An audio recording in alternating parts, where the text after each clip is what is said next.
Magandang araw and welcome to Bible School Online. Ako ang inyong host at classmate, Bel Sandagon. Sa pag-aaral natin sa araw na ito, pag-aaralan natin ang Rule of Unity in Hermeneutics. Nadadalhin sa atin ang mga batikan at mahuhusay na mga ngaral at mananaliksik ng Biblia mula sa Group 7, Rule of Unity. Ano nga ba ang Rule of Unity at paano natin siya may apply sa pag-interpret at pag-aaral ng Biblia? Sasagutin niya ni Pastora Candelaria Reliora. Magandang araw po sa inyong lahat. Ako po si Candelaria Reliora.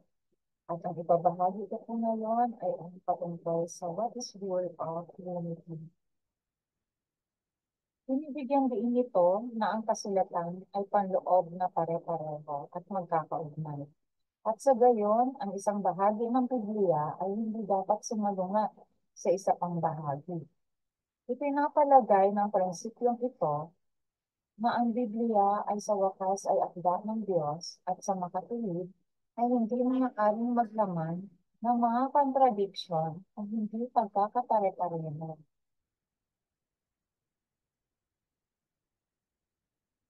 Rule of Unity must have ang panuntunan ng pagkakaisa ay dapat magkaroon ng consistency.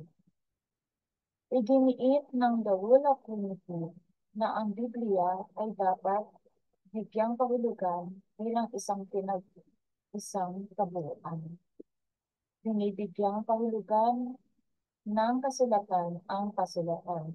Kapag binibigyang kahulugan ng isang particular na talata, dapat isaalang-alang ng isa ang iba pang mga talata sa Biblia na tumatalakay sa magkatulad na tema o paksa. Pag-iwas sa contradiction. Ang panuntunan ng pagkakaisa ay hindi hinikaya ang mga interpretasyon na hantong sa mga contradiction sa loob ng Biblia.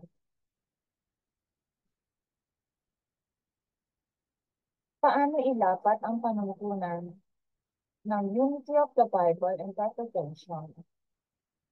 Halimbawa ng Rule of Unity na inilapat ay ang Mesiyas at ang kanyang gawain.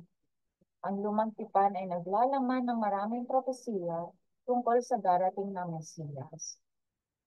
Ang Lumang Tipan ay naglalaman ng maraming propesiya tungkol sa darating na Mesiyas na naglalarawan ng kanyang angkan, misyon, at kaligtasan na kanyang dadalhin.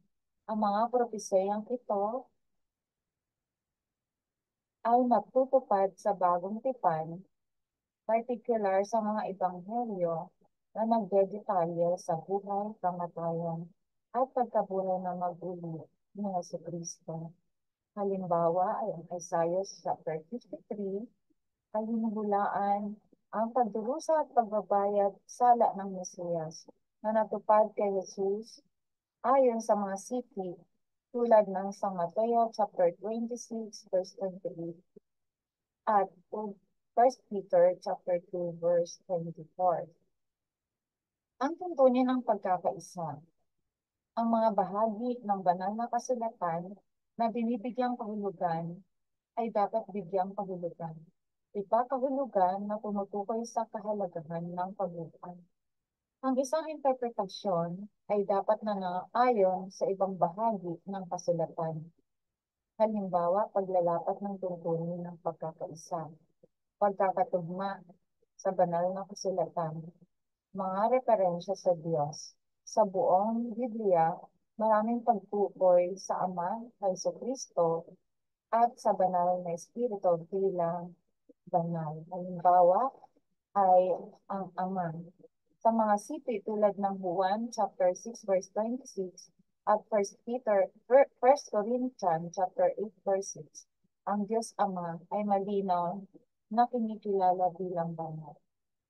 At sa Jesucristo, mga talata tulad ng Juan chapter 1 verse 1 at Corinthians chapter 2 verse 10 to 11 ay naglalarawan sa banal na Espiritu bilang Diyos. Ang monotheism sa kabila ng pagtukoy na ito sa Ama, Anak at banal na Espiritu bilang banal, patuloy na itinataguyod ng Biblia ang monotheismo, ang paniniwala sa isang Diyos. Ang mga talatang gaya ng Deuteronomy chapter 6 verse 4 at Isaiah chapter 45 verse 5 ay nagpapatunay sa kaisahan ng Diyos. Halimbawa, paglapat ng tuntunin ng pagkakaisa. The harmony of Scripture.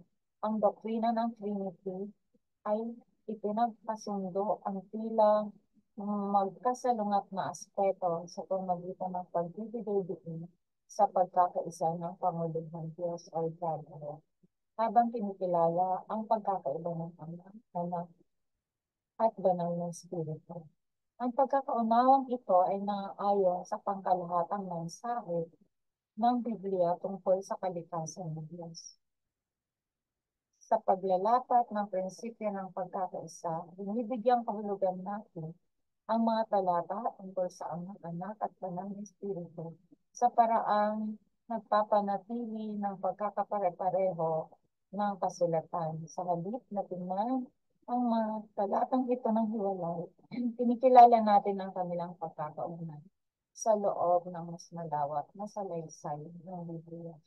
Yun lamang po at maraming salamat po.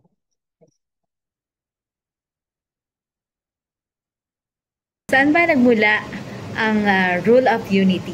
Ang mga pag-aaral na ito ay ipapaliwanag ni Sir John Marion Jamag. Kapatid, ang Rule of Unity ay tumutukoy sa prinsipyo na ang isang teksto ay dapat bigyang kahulugan bilang isang pinag-isang kabuuan, na ang lahat ng bahagi nito ay nag-aambag sa isang magkakaugnay na kahulugan. Binibigyan diin ng discarding ito ang pagkakaugnay ng iba't ibang mga citations like verses sa loob ng isang teksto at ang pangangailangan ng pagbibigay kahulugan sa mga ito sa liwanag ng bawat isa at sa mas malawak na konteksto. Ang mga naunang theologians tulad ni Origen, Augustine at Jerome ay bumuo ng mga konseptong pamamaraan na nagbibigay diin sa pagkakaisa ng banal na kasulatan at ang kahalagahan ng pagbibigay kahulugan sa loob ng mas malawak na konteksto ng Biblia. Dahil ang pamamarang ito na ating tinatalakay o yung Rule of Unity ay progressive sa panahon ng medieval period or Middle Ages or 476 AD.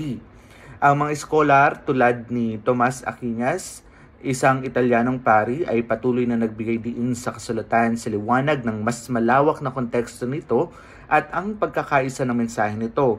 Ang mga exegesis ng medieval ay iginuhit ang mga sinaunang tradisyon ng Hudyo at Kristiyano na higit na pinaunlad ang Rule of Unity.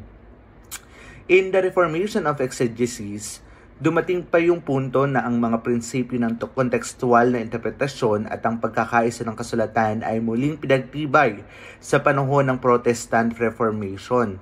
Ang reformador tulad ni Martin Luther at John Calvin ay nagbigay diin sa pagbibigay kahulugan ng kasulatan sa liwanag ng mas malawak na konteksto nito, kung saan they are rejecting some interpretations in favor of a more literal approach.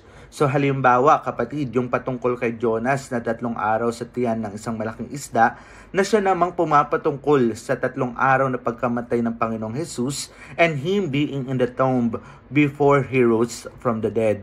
So even up to the present, we all agreed that Old and New Testament supports its text.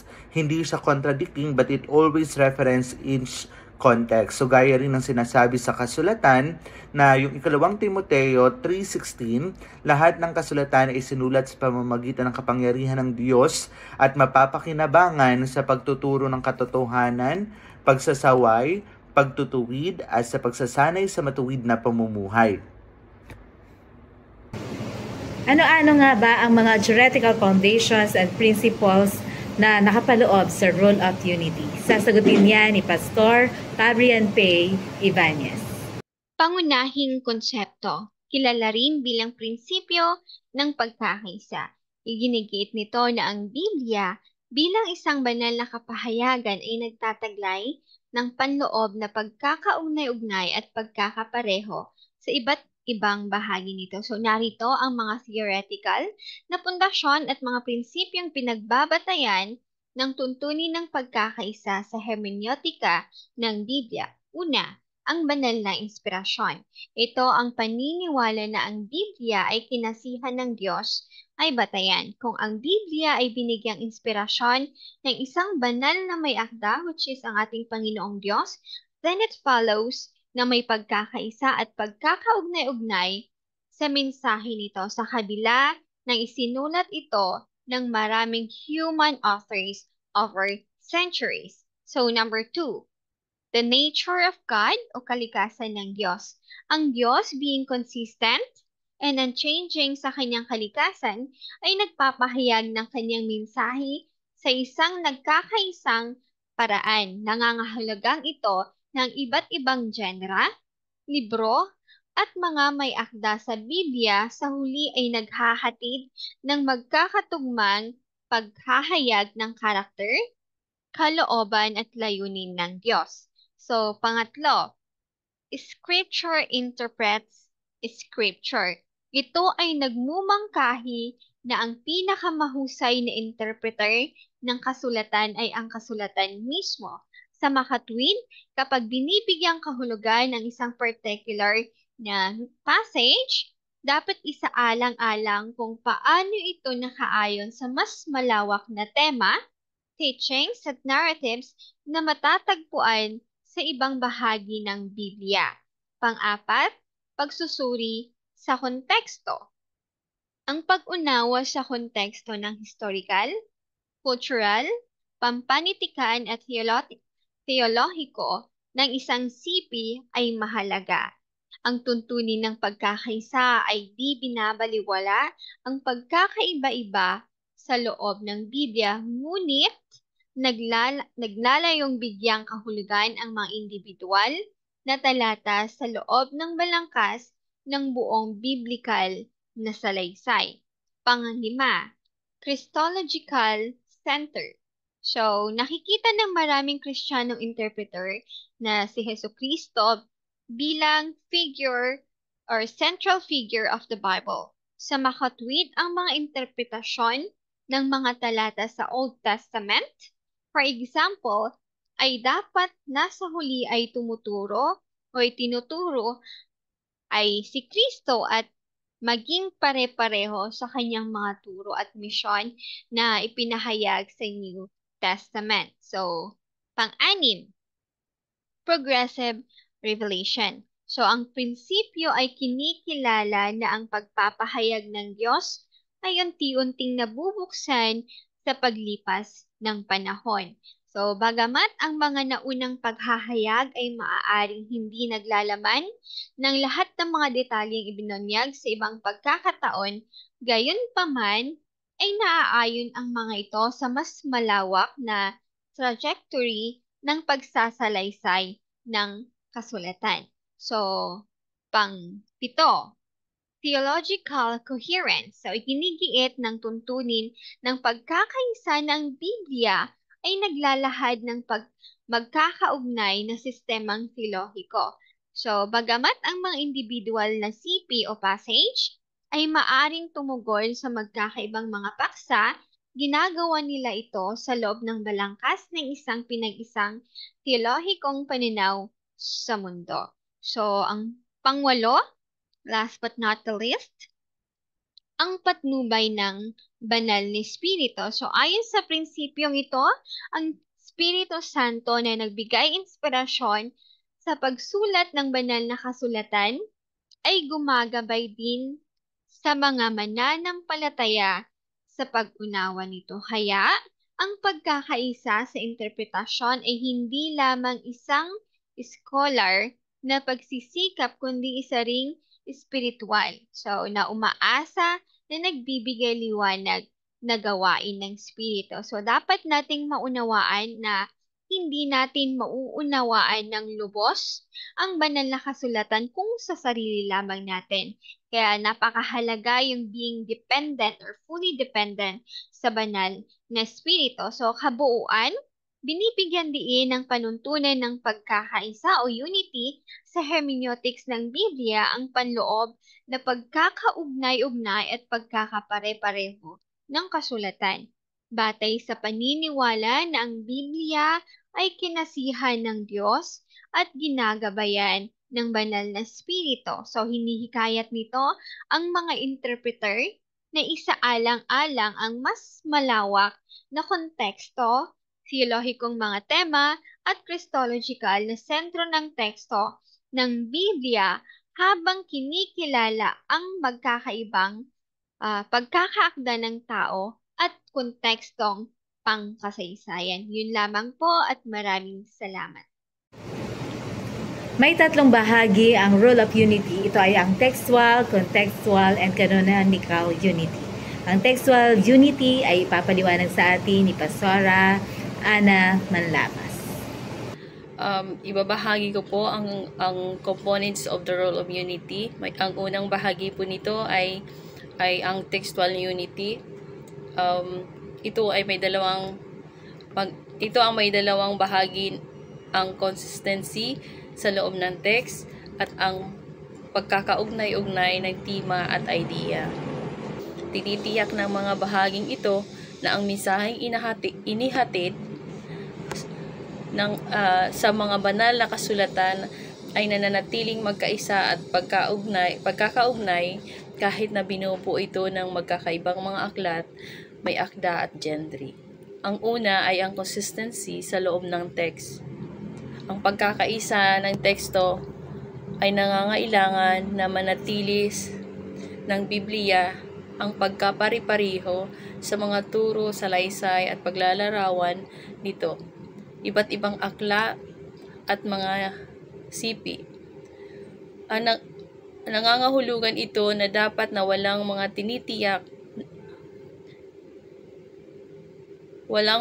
tinitiyak ang isang pagkakaugnay at maaasahang mensahe. Sa halimbawa, talata ng Biblia na naglalarawan ng pagkapari-pariho sa loob ng teksto. Ito ay ang mga awit Psalms 119 verse 106. Ang sabi doon, ang iyong salita ay lampara sa aking paa, isang liwanag aking landas. Ang talatang ito ay mula sa aklat ng mga awit na binibigyang diin ang pagiging maasahan at patnubay na binibigay sa salita ng Diyos sa buong Biblia. Ang tema ng salita ng Diyos na nagliliwanag sa landas ng mga mananampalataya ay nanatiling pari-pariho na nagpapakita ng pagkakaisa ng teksto at mga turo nito. Ang pagkakaugnay-ugnay ng tema at idea. Ang pagkakaisa sa teksto ay nagsasangkot diin ng pagkakaugnay-ugnay ng mga tema at idea sa iba't ibang mga tema at mensahe na iniharap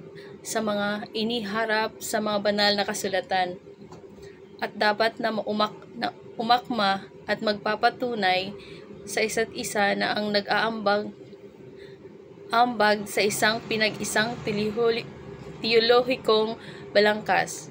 Sa halimbawa sa talata ng Biblia na pagkakaugnay-ugnay ng mga tema at idea ay matatagpuan natin sa Roma 8:28. Sabi doon, alam natin sa lahat ng bagay ay gumagawa ang Diyos para sa mabuti, kasama ang mga nagmamahal sa Kanya, sila'y mga tinatawag ayon sa Kanyang layunin. Ang talatang ito ay mula sa aklat ng mga taga-Roma ay nagbibigay diin sa soberanya at probidensya ng Diyos sa paggawa para sa ikabubuti ng mga mananampalataya. Ang timang ito ay pangangalaga ng Diyos at ang katiyakan na matutupad ang kanyang mga layunin ay ipinapakita sa buong Biblia na nagpapakita ng pagkakaugnay-ugnay sa teolohikong mensahe nito sa pamamagitan ng pagpapanatiling pagkakapari-pariho sa loob ng text at pagkakaugnay-ugnay ng mga tema at idea. Ang Biblia ay nagpapakita ng pagkakaisa sa teksto na naglalahad ng isang magkakaugnay at pagkakaisang mensahe na gumagabay sa mga mananampalataya at pag-uunawa sa salita ng Diyos. God bless po. Ang pangalawang bahagi ng Rule of Unity ay ang Contextual Unity na ipapaliwanag naman ni Pastora Joya Menes. Isang mapagpalang araw sa ating lahat. Ako po si Cheryl Joy Meneses ng Group 7. So pag-usapan natin ngayon ang isa sa mga components of the Rule of Unity, which is the contextual unity in the Bible.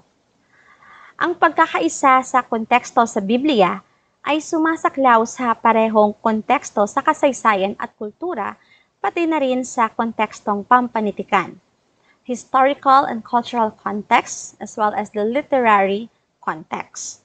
Tinitiyak ng mga bahaging ito na ang kahulugan ng isang sipe o passage ay nauunawaan sa loob ng balangkas sa panahong ito ay isinulat at ang mas malawak na salaysay o genre na kinabibilangan nito. Ang pag-unawa sa historical and cultural context ng isang sipe ay nagsasangkot ng pagsasaalang-alang sa mga pangyayari, kaugalian, at paniniwala ng mga tao noong panahong isinulat ang teksto. Tinutulungan nito ang mga mambabasa o mga readers na maunawaan ang nilalayo na kahulugan at kaugnayan ng mensahe sa loob ng orihinal nitong tagpuan. So halimbawa ng talata sa Biblia na naglalarawan ng konteksto ng kasaysayan at kultura. So basahin ko ang sa Luke chapter 2 verses 1 to 3. In those days, Caesar Augustus issued a decree that a census should be taken of the entire Roman world. This was the first census that took place while Quirinius was governor of Syria. And everyone went to their own town to register. Ang talatang ito mula sa Ebanghelyo ni Lucas ay nagbibigay ng kontekstong pangkasaysayan sa pamamagitan ng pagbanggit kay Caesar Augustus at sa census, na inilalagay ang mga pangyayari sa paligid ng kapanganakan ni Jesus sa loob ng konteksto sa politika at panlipunan ng Roman Empire. Literary context. Kasama sa kontekstong pampanitikan ang pagsasaalang-alang sa mga nakapaligid na talata, kabanata o buong aklat upang maunawaan kung paano umaangkop ang isang particular na sipe sa mas malawak na salaysay o genre. Nakakatulong ito na maiwasan ang maling interpretasyon sa pamamagitan ng pagtiyak na ang mga talata ay hindi inalis sa konteksto. So halimbawa ng talata sa Biblia na naglalarawan ng kontekstong pampanitikan or literary context. So basahin ko sa Matthew chapter 7 verses 7 to 8. Ask and it will be given to you, seek and you will find, knock and the door will be opened to you. For everyone who asks receives, and the one who seeks finds, and to the one who knocks the door will be opened. So when read in isolation, ang mga talatang ito ay tila nangangako ng agarang katuparan ng anumang kahilingan. Gayunpaman kung titingnan sa mas malawak na kontekstong pampanitikan ng mga teachings ng Panginoong Jesus sa Sermon on the Mount, nagiging malinaw na binibigyang diin ni Jesus ang kahalagahan or importance of persistence in prayer and seeking God's will. So sa pamamagitan ng pagsasaalang-alang sa parehong konteksto sa kasaysayan at kultura, pati na rin sa kontekstong pampanitikan, historical, cultural, and literary context, ang mga mambabasa ay makakakuha ng mas malalim na pag-unawa sa mensahe ng Biblia at maiwasan ang maling interpretasyon. Tinitiyak nito na ang pagkakaisa ng teksto ay pinananatili dahil ang bawat sipe o passage ay binibigyang kahulugan sa loob ng angkop ng balangkas nito. Sa muli, ito po si Cheryl Joy Mendezes ng Group 7. Ang ikatlong bahagi ng Rule of Unity ay ang Canonical Unity na ipapaniwanag ni Pastor Mark Union. Amen. Isang mapagpalang hapon po sa bawat isa at sa pagpapatuloy po ng ating talakayan ay tatalakahin natin ngayon ang Canonical Unity. So, ano ba ibig sabihin ng Canonical Unity? Ang Canonical Unity ay tumutukoy sa pinagsama-samang katotohanan ng Biblia at kung paano ang mga individual ay nagkasundo sa mas malawak na pag-aaral na nakasalaysay sa kanyang katapatan sa Panginoong Hesus at sa pananampalataya na ang banal na Espiritu ang nagbigay ng espesyal na patnubay sa paggawa ng kasulatan. Bukod pa rito, natitiyak din ng temang ito na ang bawat bahagi ng Biblia ay nag-aambag sa kabuuang mensahe at ang mga tema ay pinakita sa buong banal na kasulatan. Ang Canonical Unity ay tumutukoy din sa pagkapare-pareho sa pangkalahatang mensahe o layunin ng may akda at tinitiyak na ang bawat aklat ay matagpuan sa buong Biblia at nakasentro ang katotohanan sa Panginoong Hesus lamang. At ito ay nangangailangan ng bawat aklat na ang Biblia ay umaayon sa pangkalahatang tema, doktrina at mga salaysay na matagpuan sa buong kasulatan. Tinitiyak na dapat nito na mayroong pagkaugnay-ugnay sa patuloy na mensaheng ipinahatid sa iba't ibang uri ng aklat. Ilan po sa mga halimbawa sa Biblia ay mababasa natin sa aklat ng Isaiah chapter 53 verse 5 kung saan ay nakasaad doon na ang Panginoong Hesus ay sinugatan, nasaktan at sa pamamagitan ng kanyang mga latay nga ay gumaling ang ating karamdaman. At madalas ito naunawaan na ito ay sipi turo sa pagdurusa ng Panginoong Hesus. At ito ay pinatunayan din sa aklat ng John chapter 20 verse 31 kung saan ay ipinakilala dito na si Jesus ang Mesiyas. Na kung saan sa pamamagitan ng panampalataya ay mababasa natin dito na kailangan nating maniwala sa Kanya at ang paniniwalang ito yung magdadala sa atin sa buhay na walang hanggan. Ang pagkakaisa ng canonical ay nangangailangan na ang bawat aklat ay nananatiling pare-pareho na walang mga kontradiksyon sa loob ng konteksto. Kaya maraming salamat po at hanggang dito lang po ang ating masasabi. Paano i-apply ang Rule of Unity sa literary and thematic analysis? Ipapaliwanag ito ni Pastora Leslie Du. Ang mapagpalang araw po sa ating lahat. Ako po si Leslie Ann Ramayan Du at ang ibabahagi ko po is all about applying the Rule of Unity in literary works. Let's have an overview in applying the Rule of Unity in literary works o ang paglalapat ng panuntunan ng pagkakaisa sa pagsusuring pampanitikan. Ito ay nasasangkot ng pagsusuri kung paano nakakatulong ang iba't ibang bahagi ng isang akdang pampanitikan sa isang magkakaugnay at magkakaugnay na kabuuan. Ang pagmamaraang ito ay naaangkop hindi lamang sa sekular na panitikan kundi sa mga relihiyosong teksto tulad ng Biblia. Narito kung paano mo mailalapat ang panuntunan ng pagkakaisa sa pagsusuring pampanitikan na may mga halimbawa mula sa Biblia. Kapag sinusuri ang isang akdang pampanitikan, ito man ay isang nobela, tula o relihiyosong teksto tulad ng Biblia, mahalagang isaalang-alang kung paano nakakatulong ang iba't ibang elemento sa kabuuang pagkakaisa ng piyesa.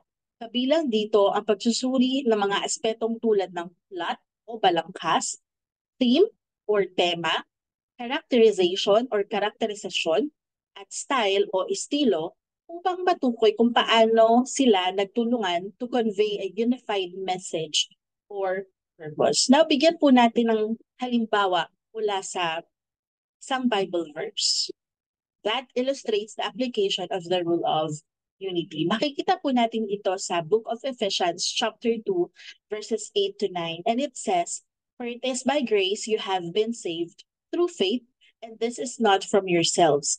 It is the gift from God, of God, not by works, so that no one can boast." In this passage from the New Testament letter to the Ephesians, the theme of salvation by grace through faith is central.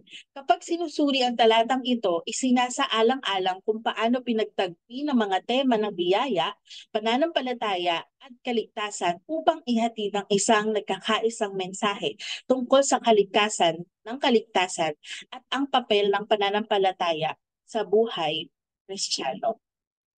At ito naman po ang mga techniques for identifying and maintaining unity in literary interpretation.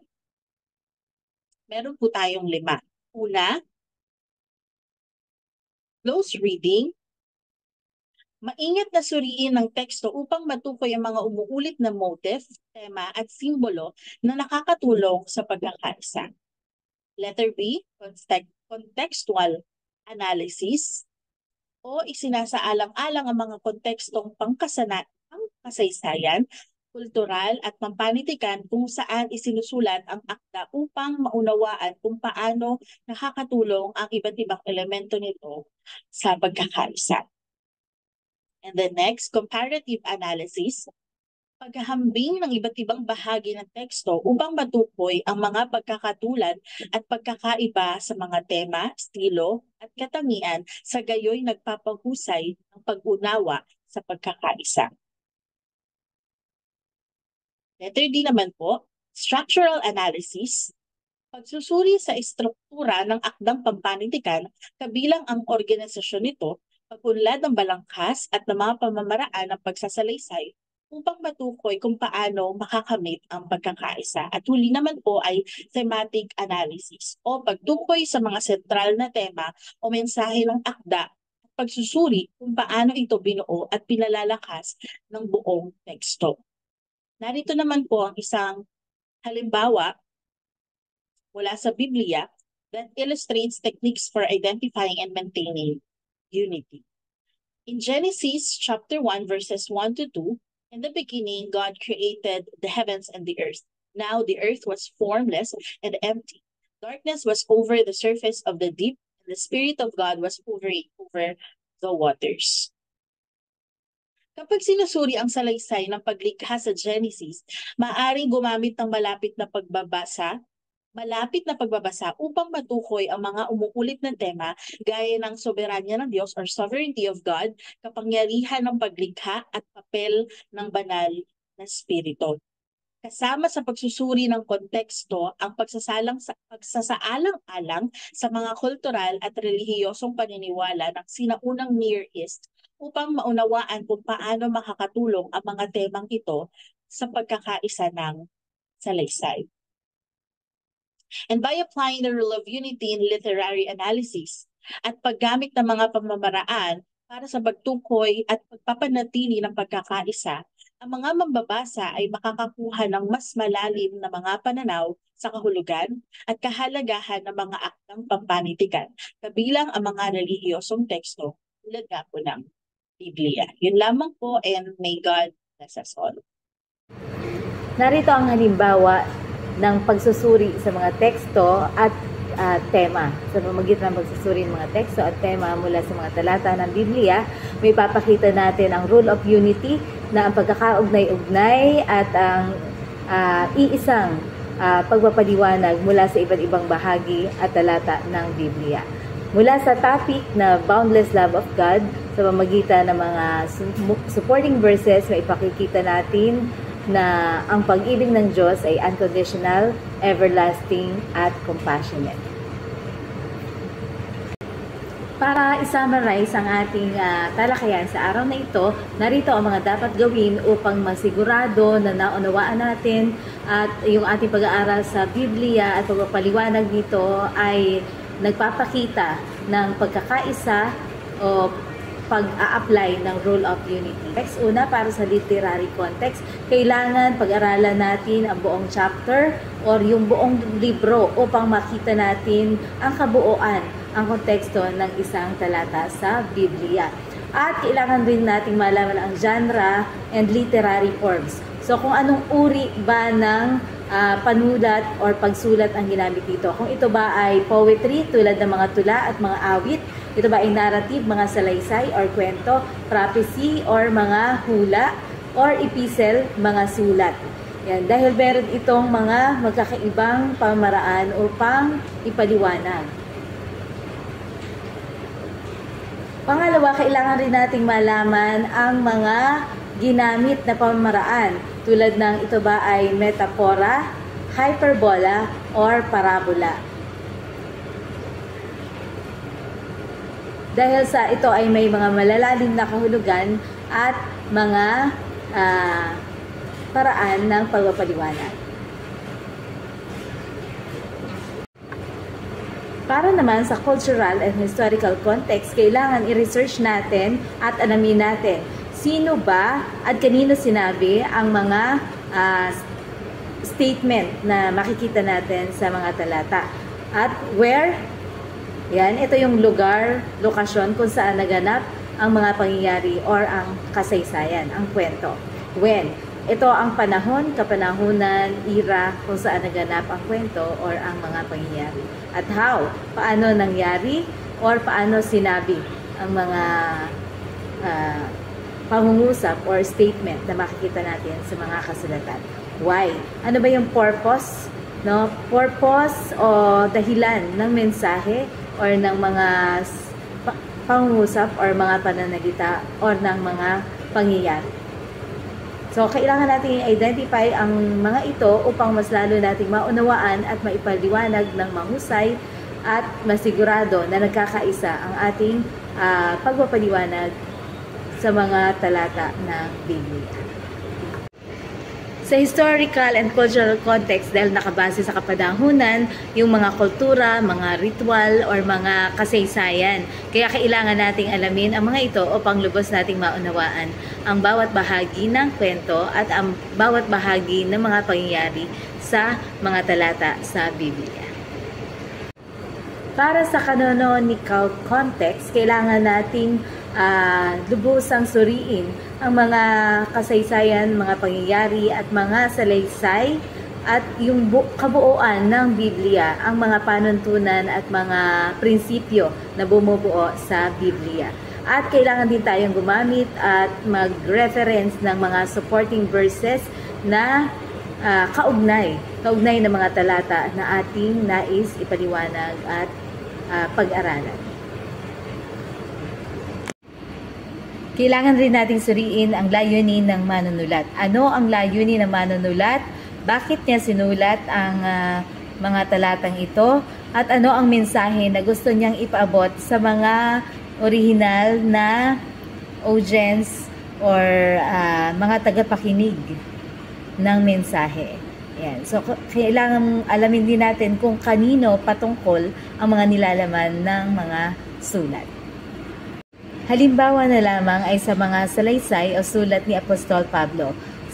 Sino ba ang sinulatan ni Apostol Pablo at para kanino ang mga mensaheng kanyang sinulat? Halimbawa, ang sulat ni Apostol Pablo para kay Timoteo.